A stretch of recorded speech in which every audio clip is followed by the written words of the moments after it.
বিকশিত ভাৰতৰ বিল্ডাৰথন প্ৰজেক্টৰ অংশস্বৰূপে ভোকেল ফৰ লোকেলৰ অন্তৰ্গত প্লাষ্টিকৰ অপকাৰিতাৰ প্ৰতি লক্ষ্য ৰাখি ইয়াৰ ব্যৱহাৰ কমাই অল্টাৰনেট ইকো ফ্ৰেণ্ডলি বস্তুৰ ব্যৱহাৰৰ ওপৰত আমি এটা প্ৰজেক্ট প্ৰস্তুত কৰিছোঁ।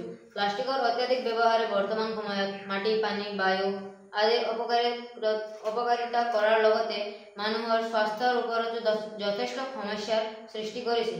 আমি ছাত্ৰ-ছাত্ৰীসকলে থলুৱা বিভিন্ন ধৰণৰ বস্তুৰ পৰা বিভিন্ন ধৰণৰ ইকো ফ্ৰেণ্ডলি বস্তুসমূহ প্ৰস্তুত কৰিবলৈ চেষ্টা কৰিছোঁ আৰু যাৰ ফলত প্লাষ্টিকৰ ব্যৱহাৰ কমাবলৈ চেষ্টা কৰিছোঁ। এই বস্তুসমূহ পুৰণি কালৰ পৰা ব্যৱহাৰ হৈ অহা বস্তুৰ ওপৰত আমি লক্ষ্য ৰাখি বিভিন্ন ধৰণৰ বস্তুখিনি প্ৰস্তুত কৰিছোঁ।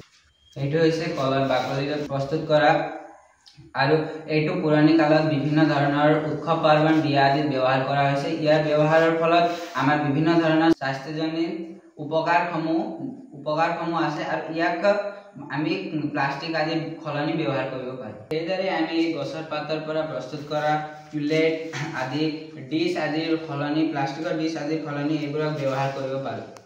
এইটো হৈছে বাঁহেৰে প্ৰস্তুত কৰা। ইয়াক আমি প্লাষ্টিকৰ বিভিন্ন ধৰণৰ বাটি আদি সলনি ব্যৱহাৰ কৰিব পাৰোঁ।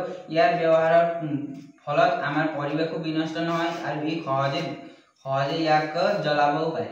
আজিকালি ব্যৱহাৰ হোৱা বিভিন্ন ধৰণৰ প্লাষ্টিকৰ বটলৰ সলনি আমি বাঁহৰ চুঙাত পানী খাব পাৰিম, যিটো আমাৰ স্বাস্থ্যৰ কাৰণে উপকাৰী হয়। আৰু আগৰ দিনত এইবোৰ ব্যৱহাৰ কৰিছিলে, ফলত আমাৰ আগৰ মানুহবোৰ হেল্থি আছিলে।